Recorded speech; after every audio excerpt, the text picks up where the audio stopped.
चलिए तो आज की क्लास स्टार्ट करते हैं हम। आज पढ़ेंगे हम सब्जेक्ट क्या है हमारा, साइंस। साइंस के महत्वपूर्ण प्रश्न पढ़ने वाले हैं। जो आपके महत्वपूर्ण प्रश्न है किसके, आपके यानी यूपी बोर्ड 2024 के लिए आपके महत्वपूर्ण क्वेश्चन कराएंगे। वो भी क्या है आपके एमसीक्यू। कौन से हैं, एमसीक्यू। देखिए पहला प्रश्न है आपका कि समतल दर्पण की फोकस दूरी होती है, यानी क्या है जो आपका समतल दर्पण होता है। मान लो जैसे आपका ये दर्पण होता है, एक तरीके से समतल होता है, इसकी जो फोकस दूरी होती है उसको देखना है कि समतल दर्पण की फोकस दूरी होती है कितनी होती है आपकी, 0 होती है, अनंत होती है, या 25 सेमी होती है, या आपके माइनस की 25 सेमी होती है।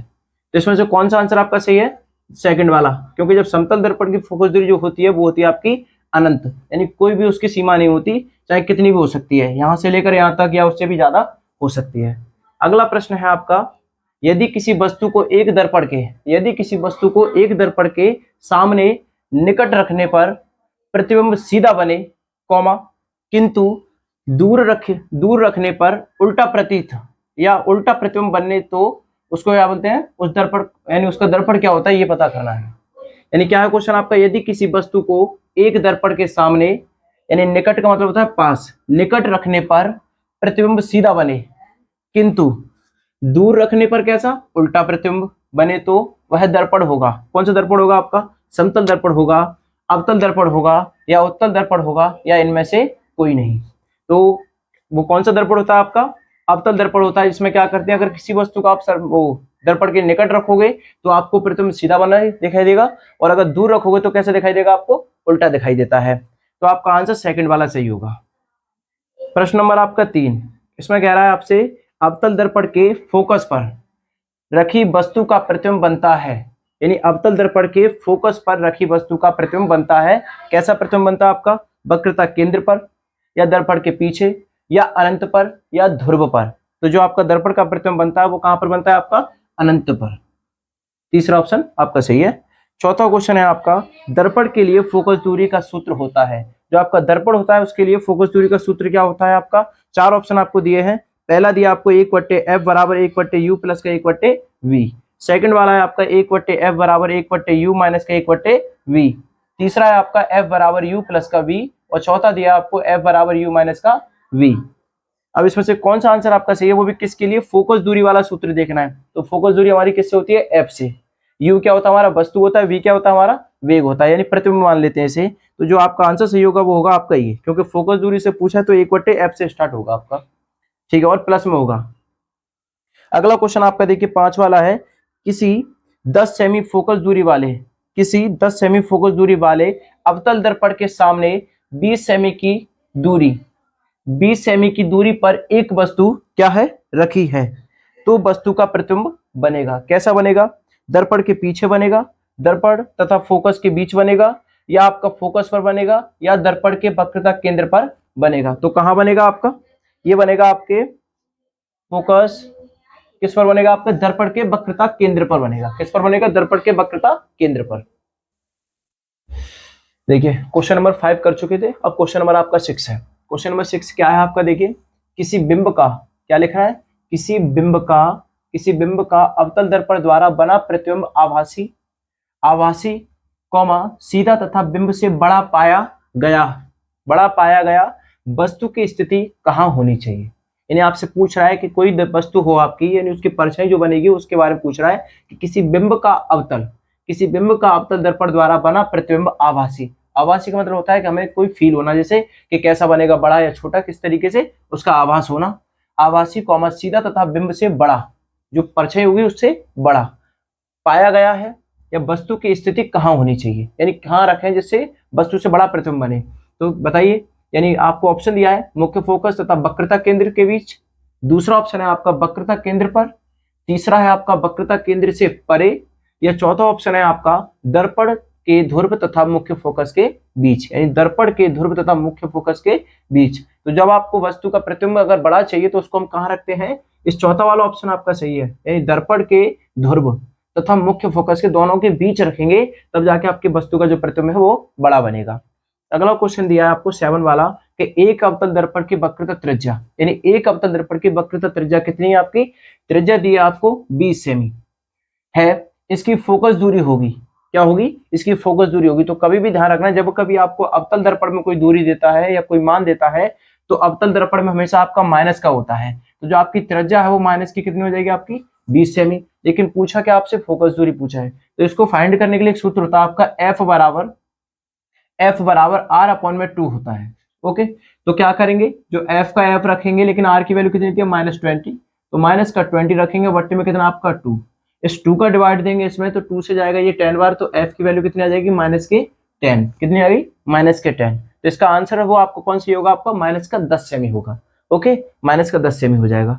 अगला क्वेश्चन आपका 8 वाला, जिसका किसका दृष्टि क्षेत्र सबसे अधिक होता है, यानी किसका दृष्टि क्षेत्र सबसे अधिक होता है, यानी देखने का जो क्षेत्र होता है किसका अधिक होता है, ये पता करना है। तो पहला ऑप्शन आपको दिया है, समतल दर्पण का दृष्टि क्षेत्र अधिक होता है, या आपका उत्तल दर्पण का, या अवतल दर्पण का, या उत्तल लेंस का। तो जिसका आपका दृष्टि क्षेत्र अधिक होता है वो होता है आपका कौन सा, उत्तल दर्पण। कौन सा होता है, उत्तल दर्पण का दृष्टि क्षेत्र सबसे अधिक होता है। अगला क्वेश्चन आता है आपका 9। इसमें पूछा है आपसे, किसी दर्पण से आप चाहे कितनी ही दूरी पर, कोई दर्पण हो आपके पास में, तो कह रहे हैं किसी दर्पण से आप चाहे कितनी ही दूरी पर खड़े हो उसका प्रतिबिंब सदैव सीधा प्रतीत होता है। यानी कितनी भी दूरी पर खड़े हो जाइए, लेकिन आपको ऐसा लगेगा कि जो आपकी परछाई है, आपके जो दृश्य बन रहा है वो कैसा बनता है, आपको सदैव सीधा प्रतीत होता है, यानी पता चलता है कि सीधा बना हुआ है। तो संभवतः दर्पण है, यानी ऐसा कौन सा दर्पण है कि कितनी भी दूरी पर खड़े हो जाएंगे, लेकिन आपको लगेगा कि आपका जो परछाई बन रही है या आपका जो चित्र बन रहा है वो सदैव सीधा बनता है। तो ऑप्शन दिया आपको केवल समतल, दूसरा ऑप्शन आपका केवल अवतल, तीसरा दिया आपको केवल उत्तल, और चौथा दिया आपको या तो समतल अथवा उत्तल, यानी 2 दिए हैं, या तो आपका समतल हो सकता है या अथवा कौन सा हो सकता है, आपका उत्तल। तो राइट आंसर आपका यही है, या तो आपका समतल दर्पण होना चाहिए या आपका उत्तल दर्पण होना चाहिए। ओके, अगला क्वेश्चन देखते हैं। 10 वाला प्रश्न दिया है आपको, उत्तल लेंस द्वारा किसी वस्तु का वास्तविक उल्टा एवं बड़ा प्रतिबिंब बनने के लिए वस्तु को रखना चाहिए। अब कहाँ रखना चाहिए, यानी वास्तविक, यानी वास्तव में आपका उल्टा और बड़ा प्रतिबिंब बनने के लिए वस्तु को हम कहाँ रखना चाहिए, लेंस के फोकस पर रखना चाहिए, दूसरा लेंस से 2f दूरी पर रखना चाहिए, या लेंस से f तथा 2f के बीच रखना चाहिए, या आपको 2f से अनंत के बीच रखना चाहिए। तो जो आपको वस्तु रखनी चाहिए उसको कहाँ रखना पड़ेगा हमें, तब उसका प्रतिबिंब आपका उल्टा और बड़ा बनेगा। तो आपको रखना पड़ेगा कहाँ पे, लेंस से f तथा 2f के बीच रखना पड़ेगा, तब जाके आपकी वस्तु का जो प्रतिबिंब है वो उल्टा और बड़ा बनेगा। अगला क्वेश्चन आपका 11 वाला, कि वायु के सापेक्ष माध्यम का अपवर्तनांक अधिकतम होता है। किसके सापेक्ष, वायु, यानी वायु के सापेक्ष माध्यम का अपवर्तनांक अधिक होता है, यानी अधिकतम होता है। तो वो किसका होता है, आपका जल का होता है, हीरा का होता है, कांच का होता है, या तारपीन के तेल का होता है। तो सबसे अधिक जो आपका अपवर्तनांक होता है वो होता है आपका किसका, हीरे का। किसका, हीरे का होता है। अगला प्रश्न दिया आपको 12 वाला, देखिए इसमें आपका निम्न में से कौन सा पदार्थ लेंस बनाने के लिए प्रयुक्त नहीं किया जा सकता है, यानी इनमें से कौन सा मटेरियल, यानी कौन सा पदार्थ है जिसको हम लेंस बनाने के लिए आपका प्रयोग नहीं कर सकते। तो ऑप्शन आपको 4 दिए हैं, पहला आपका जल, दूसरा आपका कांच, तीसरा आपका प्लास्टिक, और चौथा है आपकी मिट्टी। लेंस बनाने के लिए हम इन तीनों में से किसी का प्रयोग कर सकते हैं, लेकिन एक का प्रयोग नहीं कर सकते, वो है आपकी मिट्टी। तो आपका आंसर कौन सा सही होगा, आपका मिट्टी वाला आंसर आपका सही होगा। देखिए क्वेश्चन नंबर आपका 13, 12 कर चुके हैं। अगला क्वेश्चन आपका 13 वाला, ये कह रहा है आपसे कि एक पारदर्शी माध्यम से, यानी कि एक पारदर्शी माध्यम से दूसरे पारदर्शी माध्यम में प्रवेश करने पर एक प्रकाश किरण के लिए अपवर्तन कोण का मान आपतन कोण की तुलना में अधिक होता है यदि प्रकाश किरण क्या है कि एक पारदर्शी माध्यम से दूसरे पारदर्शी माध्यम में प्रवेश करने पर एक प्रकाश किरण, जो यानी एक पारदर्शी माध्यम से पार होकर दूसरे में पार होकर एक प्रकाश की किरण, यानी जो प्रकाश की किरण होगी वो क्या करेगी, मान लीजिए आपके इस तरीके से 2 लेंस हैं, इसमें से भी पार जाएगी और इसमें से भी पार जाएगी। यानी इसके लिए कह रहा है कि एक प्रकाश किरण के लिए अपवर्तन कोण का मान आपतन कोण की तुलना में अधिक होता है यदि किरण, अब किरण कैसी होगी कि सदन माध्यम से विरल माध्यम में जा रही हो तब होगा, या आपका दूसरा कि विरल माध्यम से सदन माध्यम में जा रही हो तब हो सकती है, या आपका तीसरा वाला सदन एवं विरल माध्यम की संयुक्त सतह की दिशा में जा रही हो तब हो सकता है, या आपका चौथा वाला है दोनों माध्यम एक ही हो। कौन सा ऑप्शन आपका इसमें से सही है? तो आपका ऐसा कब करेगा ये किरण, यानी अधिकतम तुलना में अधिकतम कब होगा कि जब आपका सदन माध्यम से विरल माध्यम में जा रही होगी तब, यानी जो किरण को क्या करना है, किरण अगर आपकी सदन माध्यम से विरल माध्यम में जाएगी तब जाके आपका क्या होगा कि अपवर्तन कोण का मान आपतन कोण की तुलना में क्या हो जाएगा, अधिकतम होता है। तो आपका पहला ऑप्शन सही है। 14 वाला क्वेश्चन है आपका, किसी गोलीय दर्पण तथा किसी पतले गोलीय लेंस दोनों की फोकस दूरियां, यानी क्या है क्वेश्चन, किसी गोलीय दर्पण तथा किसी पतले गोलीय लेंस दोनों की फोकस दूरियां कितनी होती है आपकी, -25 सेमी है। दर्पण तथा लेंस संभवतः है, यानी कौन सा है बताना है आपको। देखिए पहला ऑप्शन दिया आपको दोनों अवतल, दूसरा ऑप्शन है आपका दोनों उत्तल, तीसरा ऑप्शन है आपका दर्पण, यानी जो दर्पण है वो कैसा होना चाहिए, अवतल तथा लेंस उत्तल, यानी दर्पण कौन सा होगा आपका, अवतल होगा, और जो लेंस होगा वो कौन सा होगा आपका, उत्तल होगा। चौथा वाला क्वेश्चन है आपका, यानी चौथा ऑप्शन है आपका कि दर्पण कैसा होना चाहिए आपका, उत्तल, तथा लेंस कैसा होना चाहिए आपका, अवतल होना चाहिए। तो चारों में से कौन सा आंसर आपका सही है, यानी पहला वाला आपका आंसर सही है। वो कौन सा है आपका, दोनों कैसे होने चाहिए, लेंस अवतल होने चाहिए। जब अवतल होने चाहिए, यानी क्या कह रहा है आपसे कि किसी गोलीय दर्पण तथा किसी पतले गोलीय लेंस दोनों की फोकस दूरियां कितनी, -25 सेमी। तो लेंस कौन सा होना चाहिए, तो आपके लिए क्या होना चाहिए कि दोनों जो आपके लेंस होंगे वो कौन से होंगे, अवतल। अगला क्वेश्चन आपका 15 वाला है, देखिए किसी शब्दकोश में पाए गए, क्या हो गया, किसी शब्दकोश में पाए गए छोटे अक्षरों को पढ़ते समय आप निम्न में से कौन सा लेंस पसंद करेंगे। यानी जब छोटे अक्षर होते हैं पढ़ने के लिए, सहायता के लिए हम कौन सा लेंस पसंद करेंगे, 50 सेमी फोकस दूरी का एक उत्तल लेंस, या दूसरा आप 50 सेमी फोकस दूरी का एक अवतल लेंस, या तीसरा ऑप्शन आपका 5 सेमी फोकस दूरी का एक उत्तल लेंस, या 5 सेमी फोकस दूरी का एक अवतल लेंस। तो किस लेंस की सहायता से आप छोटे अक्षरों को आसानी से पढ़ सकते हो, तो वो लेंस है आपका कौन सा, 50 सेमी फोकस दूरी वाला कौन सा है आपका, अवतल लेंस। ओके, तो ये सेकंड आंसर आपका, जो सेकंड वाला प्रश्न है, यानी सेकंड ऑप्शन आपका सही है। क्वेश्चन नंबर आपका 16 आता है, निर्वात में प्रकाश की चाल होती है, जो आपका निर्वात होता है उसमें प्रकाश की चाल कितनी होती है आपकी, वो बताना है आपको। तो पहला ऑप्शन दिया आपको 3 × 10⁻⁷, कितनी है, 3 × 10⁷ मीटर प्रति सेकंड। दूसरा ऑप्शन है आपका 2 × 10⁸ मीटर प्रति सेकंड, या तीसरा ऑप्शन आपका 3 × 10⁸ मीटर प्रति सेकंड, या चौथा ऑप्शन आपका 3 × 10⁻10 मीटर प्रति सेकंड। तो जो आपकी प्रकाश की चाल होती है वो होती है आपकी कितनी, 3 × 10⁸ मीटर प्रति सेकंड। तो तीसरा वाला ऑप्शन आपका सही है। क्वेश्चन नंबर 17 आता है आपका, निर्वात में प्रकाश की चाल, यानी देखो प्रकाश की चाल दी 3 × 10⁸ मीटर प्रति सेकंड है।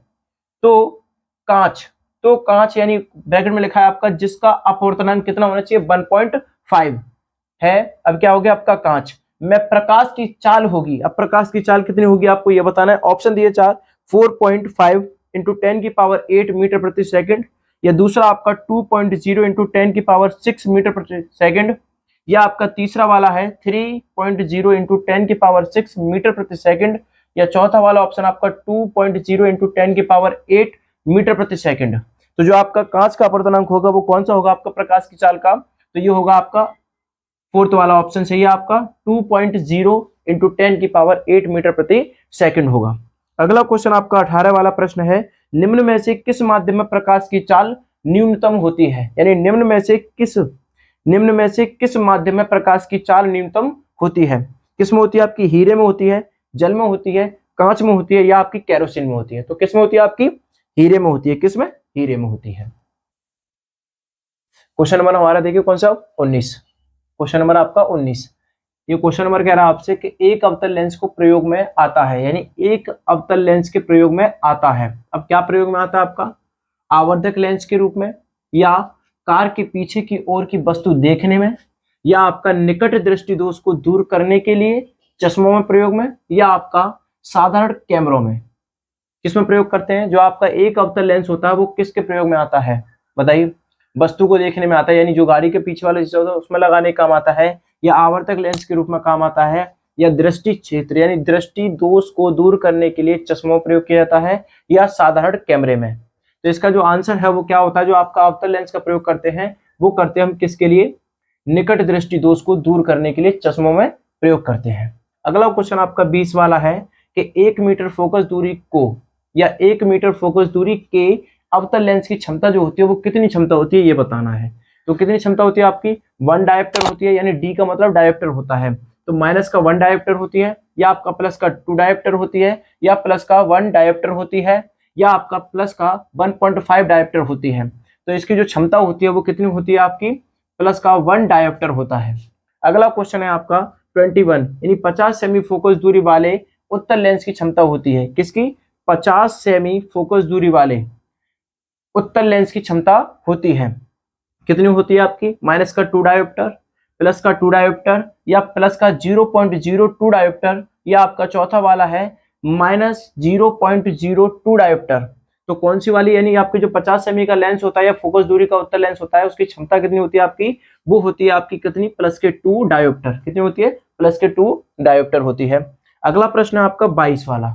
22 वाले क्वेश्चन में आपसे पूछ रहा है कि एक उत्तल लेंस की क्षमता, यानी किसकी एक उत्तल लेंस की क्षमता, एक उत्तल लेंस की क्षमता आपकी 5D, यानी 5D का मतलब 5 डायोप्टर है, इसकी फोकस दूरी है, तो इसकी फोकस दूरी कितनी होगी ये बताना है। ऑप्शन 4 है आपके पास प्लस का 50 सेमी, दूसरा है माइनस का 50 सेमी, तीसरा दिया आपको प्लस का 20 सेमी, और चौथा दिया आपको माइनस का 20 सेमी। तो आपको कौन सा लग रहा है इसमें ये बताइए। अब ये देखो डायोप्टर का कभी अगर आपको मान निकालना तो इसका सूत्र होता है आपका ये क्या होता है, P बराबर क्या, P बराबर 100/f होता है। और पूछा क्या आपसे फोकस दूरी पूछे, क्या पूछा फोकस दूरी, तो हम क्या करेंगे f को तो बाहर निकाल लेंगे, यानी f को बाहर निकालो तो कितना हो जाएगा आपका 100 में, और जो आपका डायोप्टर होता है यानी जो P का मान होता है वो कितना दिया आपको 5, तो यहाँ क्या रख देंगे 5 रख देंगे, और 5 रखेंगे तो 5 से ये कटेगा आपका 2 बार कटेगा तो 10 हो गया, और पीछे 0 बचेगा, तो यानी कितने बार कट जाएगा आपका f की जो वैल्यू आ जाएगी वो कितनी आएगी आपकी 20 आएगी, क्या आएगी 20 आएगी। तो हमें देखो यहाँ पे लिखा है आपका प्लस का 20 सेमी लिखा है, तो प्लस का 20 सेमी आ गया। इस तरीके से भी इसको सॉल्व कर सकते हैं। अगला क्वेश्चन है आपका देखिए कि माइनस का 10D, इसका मतलब होता है कि माइनस का 10 डायोप्टर क्षमता वाले लेंस की फोकस दूरी होती है, कितनी होती है 10 सेमी होती है, 10 मीटर होती है, या माइनस का 10 सेमी होती है, या माइनस का 10 मीटर होती है। तो इसकी जो कैपेसिटी यानी जो क्षमता होती है वो होती है आपकी कितनी माइनस का 10 सेमी होती है, कितनी माइनस का 10 सेमी।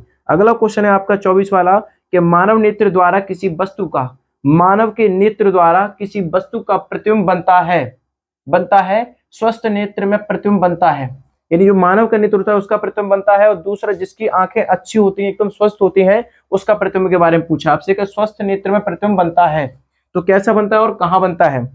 मानव के नेत्र में और स्वस्थ आंखों में प्रतिबिंब जो बनता है वो कहाँ बनता है, कॉर्निया पर बनता है आपका, या आइरिस पर बनता है, या आपका पुतली पर बनता है, या आपका रेटिना पर बनता है। तो जो आपका मानव के नेत्र में जो आपका प्रतिबिंब बनता है, किसी का जो दृश्य बनता है, व्यक्ति का हो वस्तु का हो किसी भी चीज का जो दृश्य बनता है वो बनता है आपका किस पर, रेटिना पर बनता है, किस पर, रेटिना पर आपका प्रतिबिंब बनता है।